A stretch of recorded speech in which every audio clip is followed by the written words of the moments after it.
Le garde des Sceaux, ministre de la Justice, a inauguré ce matin la boulangerie du camp pénal. L'ambassadeur de France au Sénégal était de la partie et Mansour Sow.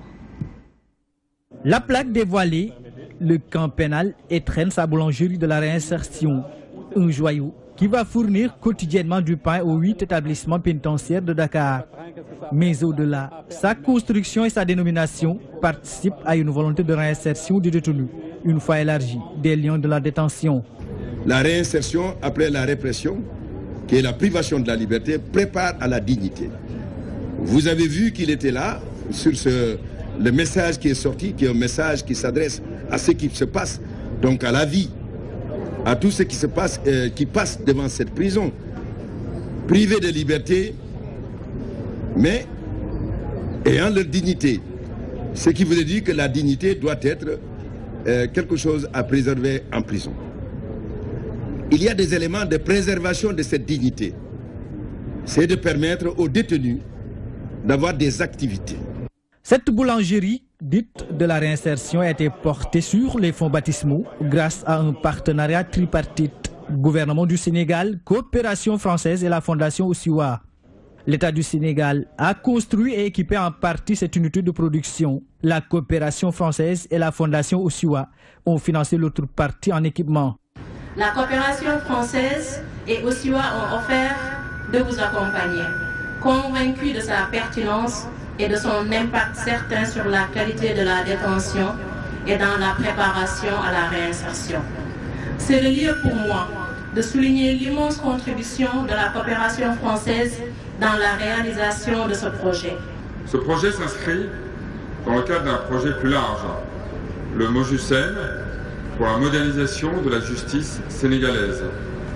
Un projet de 800 000 €. Je crois que ça doit faire quelque chose comme 501 millions de francs CFA, concerne la formation de magistrats, le soutien à la justice de proximité et bien sûr le secteur pénitentiaire. Cette coopération franco-sénégalaise en matière de justice est très ancienne. Elle est vivante, elle est fructueuse. Elle s'appuie sur des systèmes juridiques comparables, des juristes qui parlent la même langue, le même droit. 5000 pensionnaires des 8 établissements pénitentiaires de la région de Dakar sont concernés à raison d'un pain par détenu.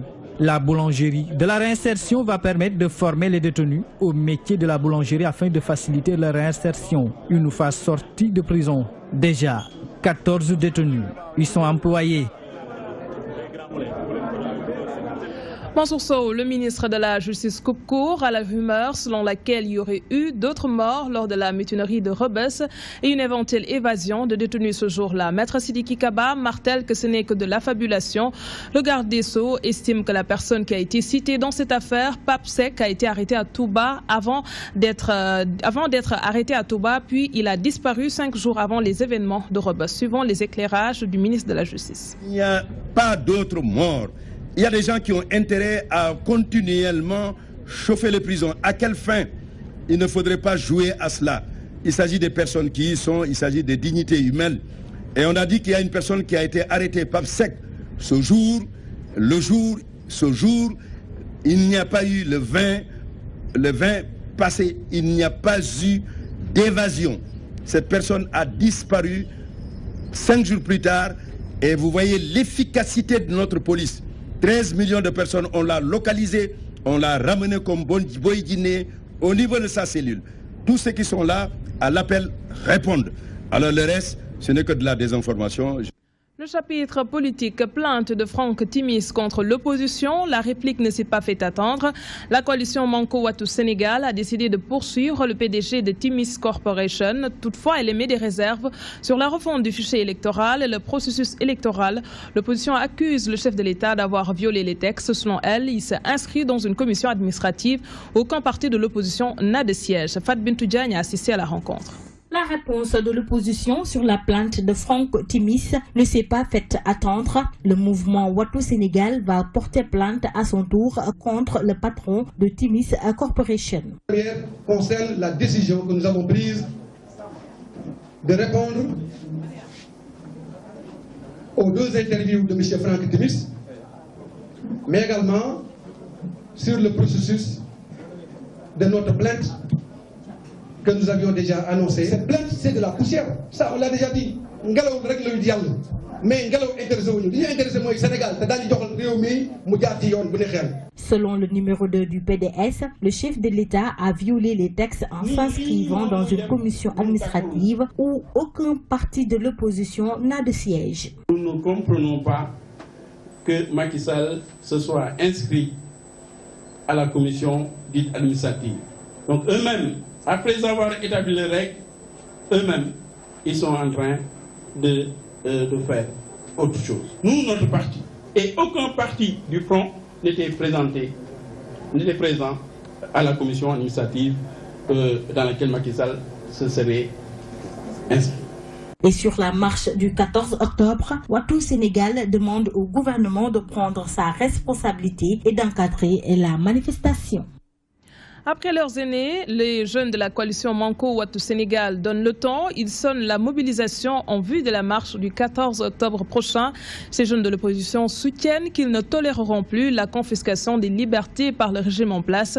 Ils affirment qu'ils seront de la partie le jour de la manifestation organisée par Manko Wattu Sénégal avec ou sans autorisation. Kodinjay nous en dit plus. Une rencontre qui a failli se terminer en queue de poisson. À l'origine, un jeune de la société civile n'a pas apprécié la rupture prématurée de cette rencontre.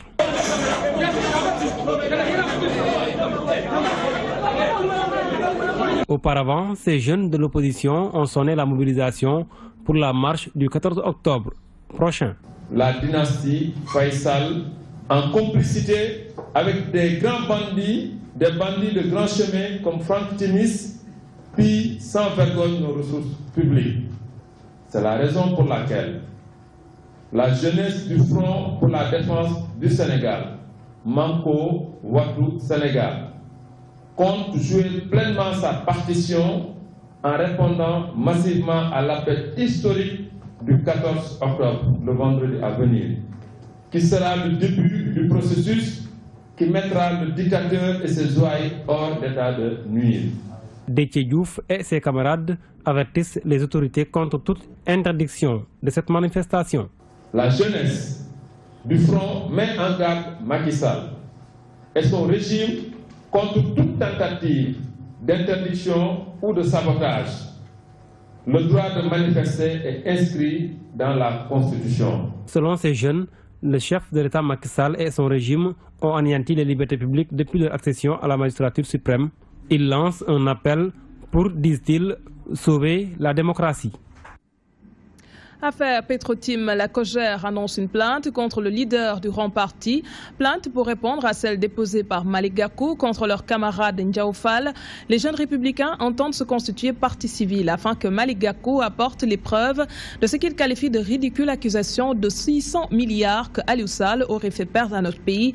Pape Malick Ndiour est le président du conseil départemental de Guinguinéo. Il réagit au micro de Adja Antedia. Nous faisons plus que soutenir la camarade Ndiaw Fall, car aujourd'hui, nous sommes tous Ndiaw Fall. Et nous assumons ces propos. C'est enfin pour cette raison que ce rassemblement politique s'inscrit dans le cadre de la manifestation de notre soutien total et sans équivoque au camarade Ndiaw Fall et à ses propos récents. En même temps qu'il constitue le premier jalon de notre plan d'action.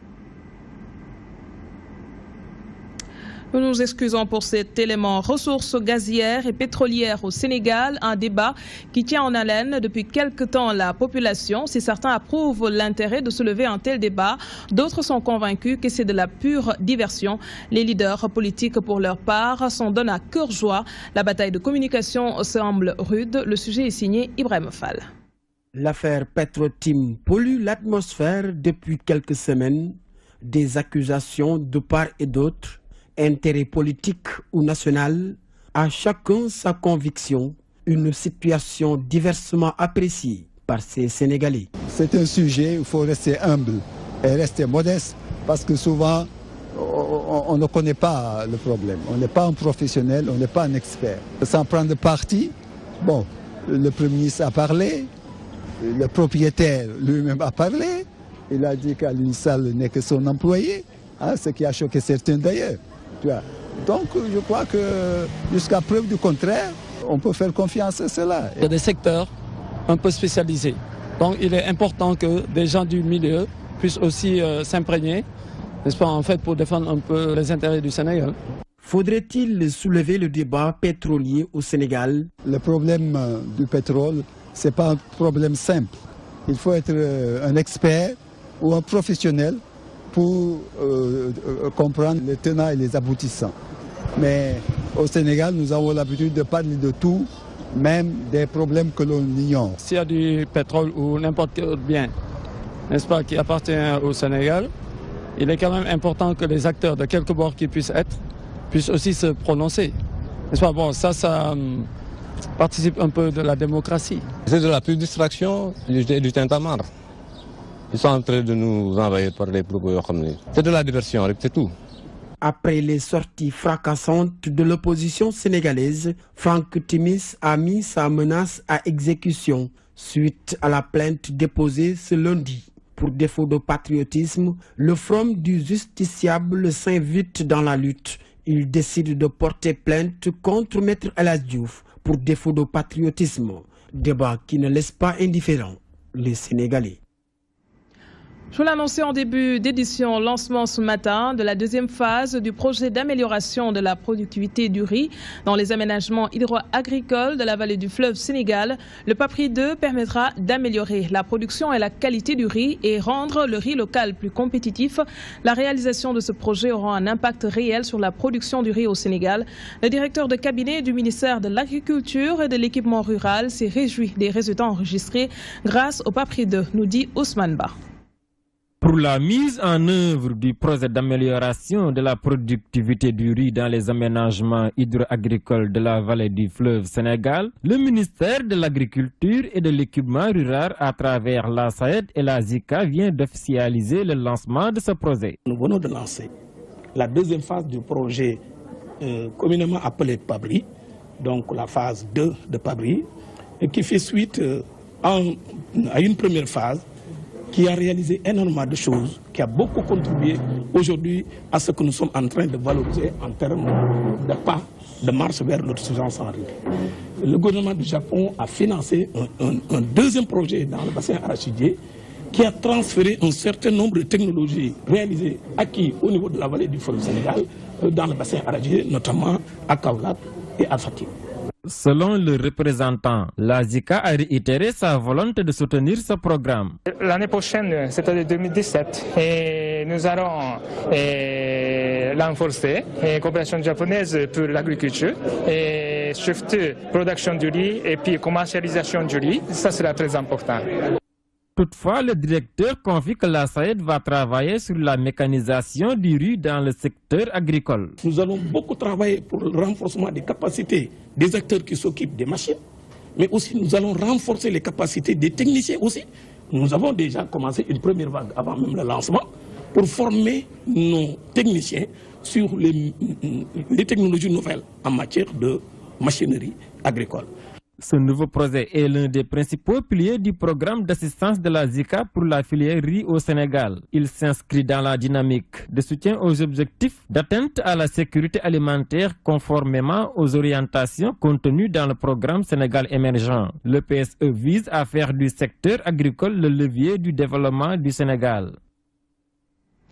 Les filles à l'honneur ce mardi, une occasion pour les acteurs de faire un plaidoyer sur le relèvement de l'âge du mariage. Le Sénégal est le 14e pays sur 41 à avoir lancé sa campagne nationale contre les mariages précoces en 2016. La Journée internationale de la fille permet de se pencher sur l'importance d'investir dans l'autonomisation et les droits des filles. Le thème retenu cette année, progrès des filles égale progrès vers les objectifs de développement durable. Un mouvement mondial en faveur des filles. Les précisions de Ndeye Fatim Lo. D'après l'UNFPA, près de 3 millions de Sénégalais sont âgés entre 10 et 19 ans, soit 22,1% de la population. Dans cette tranche, 50,2% sont des filles. Tout investissement en faveur de ces filles leur permet de contribuer au développement du pays. Cependant, elles sont confrontées à d'énormes difficultés, à savoir la violence basée sur le genre, particulièrement des jeunes filles, mais nous avons également le problème lié au maintien des jeunes filles. Nous avons plus de filles que de garçons au cycle élémentaire. Lorsque nous venons au cycle secondaire, nous nous rendons compte que la tendance est inversée. Il y a un autre problème également, c'est l'autonomisation des jeunes filles. À tous les niveaux aujourd'hui, en termes de répartition du pouvoir économique, les jeunes filles sont laissées en rade. Ainsi, 3 membres du Parlement des enfants ont fait des plaidoyers en faveur des filles, axés sur les thèmes, les violences basées sur le genre, le renforcement du pouvoir économique. Marie-Augustine Djemé, elle a décidé de parler du relèvement de l'âge du mariage. En Afrique, environ 125 millions de jeunes filles ont été mariées avant 18 ans. Nous voyons que la majorité des textes et conventions définissent l'enfant comme tout être humain âgé de 18 ans, de 0 à 18 ans. Et nos textes nous disent que la fille peut être mariée à l'âge de 16 ans, ce qui amène une contradiction au niveau des textes et permet l'existence de ce fléau. Relever l'âge du mariage de la jeune fille à 18 ans permettrait à la jeune fille de pouvoir aspirer à un avenir meilleur. Un plaidoyer qui n'est pas tombé dans l'oreille d'un sourd. La vice-présidente de l'Assemblée nationale affirme que le Code de l'enfant est en cours de validation.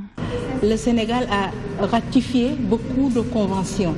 Et donc, il est temps que le Sénégal se dote d'un Code de l'enfant qui pourrait régler toutes ces questions-là. Le Code est en cours de validation. Nous l'attendons et une fois que ça passe à l'Assemblée, je crois bien que ça va passer avec la majorité absolue. Chaque 11 octobre est célébrée la Journée internationale de la fille afin de promouvoir leurs droits fondamentaux et de mettre en évidence les inégalités de genre entre filles et garçons et de combattre les différentes formes de discrimination et d'abus dont elles souffrent dans le monde.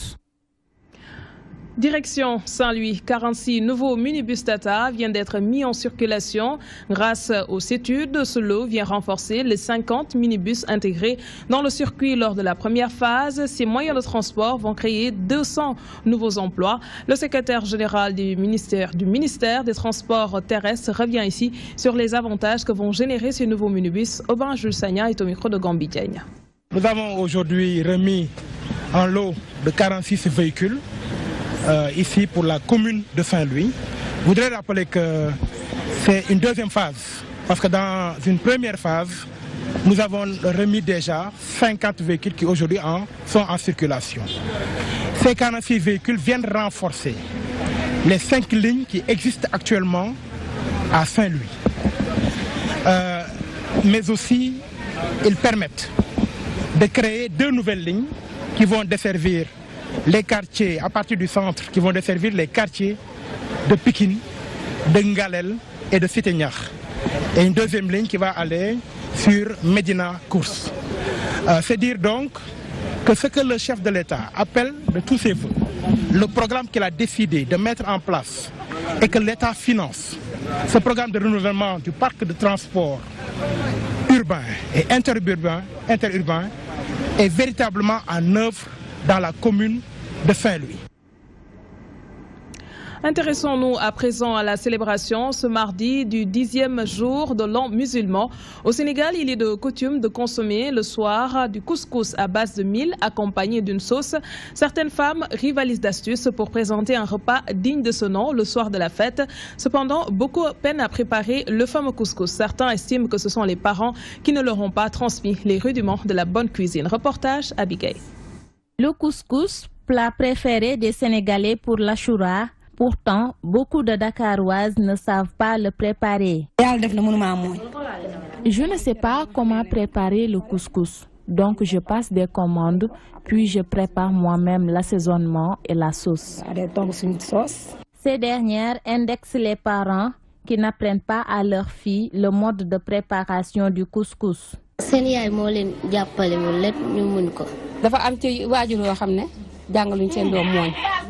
Ce sont les parents qui n'apprennent pas à leurs filles comment préparer le couscous. Moi, c'est depuis le bas âge qu'on m'a appris le mode de préparation du couscous. À l'époque, j'étais seulement âgée de 12 ans.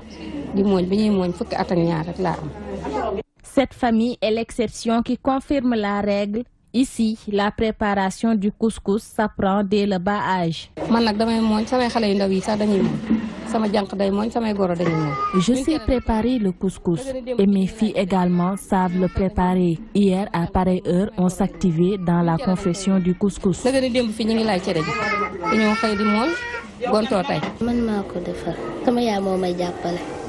L'Achoura marque le 10e jour de l'an musulman. Habituellement, le couscous sera au menu dans presque tous les foyers du Sénégal. Ceci pour perpétuer une vieille tradition bien de chez nous. Bonne fête de Tamkharit à toutes et à tous. Le pèlerinage de Guédiaga de Malika est organisé chaque année au lendemain de la Tamkharit. À moins de 48 heures de cet événement religieux, l'heure est au dernier réglage. Les organisateurs confient que toutes les dispositions ont été prises pour une bonne tenue de ce pèlerinage. Déjà, les fidèles musulmans commencent à converger vers la cité religieuse. Abdoulaye Wanyanga a fait un tour sur place. Les préparatifs pour le pèlerinage de Malika vont bon train. Ce pèlerinage est célébré chaque année le lendemain de la Tamkharit, un événement religieux qui commémore l'exil de Seydina Limamoulaye al-Mahdi. C'est dans ce contexte que les membres du comité d'organisation ont rencontré les autorités préfectorales de Pékin pour plancher sur la question. C'est un site très important. C'est un site où tous les laïens convergent, non seulement chaque année, mais tous les jours, les gens viennent pour se recueillir. Une randonnée pédestre a été également organisée sur l'itinéraire du vénéré homme lors de son exil, une manière de retracer l'histoire du père fondateur de la confrérie laïenne. Faisons que suivre ses pas et retracer son itinéraire. Pour cela, pour une première, vraiment, on a fait un coup de maître. La participation est massive pour une première fois.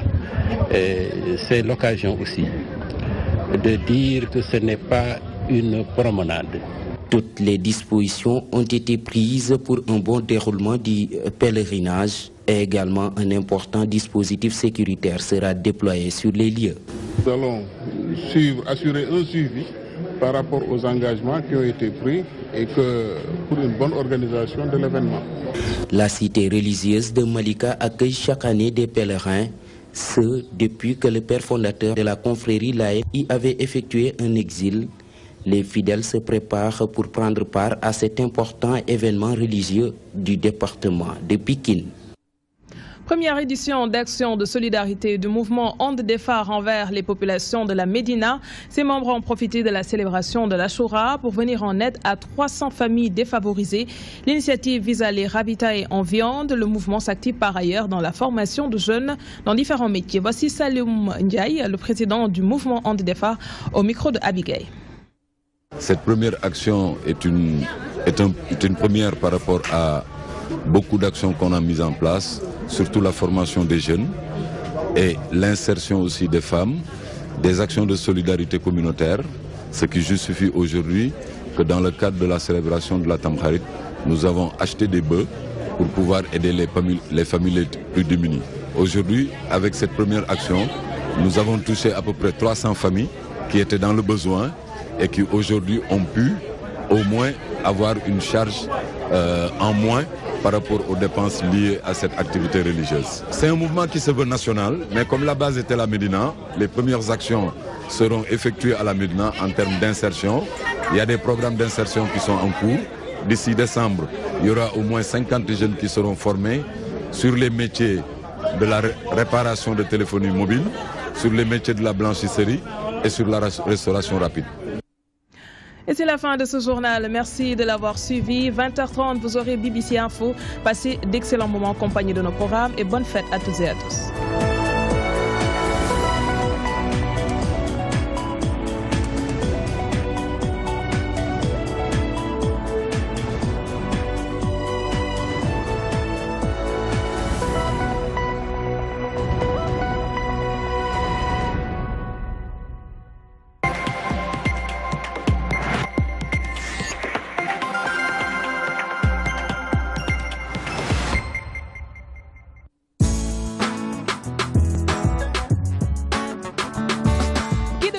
connaît pas l'île de Gorée. DTV pose ses baluchons sur cet espace insulaire.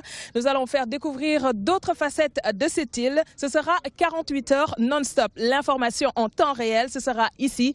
Avec DTV, la magie de l'information n'aura pas de secret pour vous.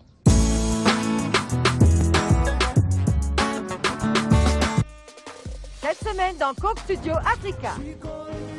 Nous allons dans les coulisses avec Toufan et Radio et Louiselle d'Ouganda, alors qu'ils font équipe avec le super DJ et producteur Matrax du Kenya. Pato Ranking et Vanessa Mdi font preuve de créativité avec le public du studio. Et Kiss Daniel du Nigeria et Bahati du Kenya créent quelque chose de magique avec un nouvel artiste. Ne manquez pas cet épisode de Coke Studio Africa.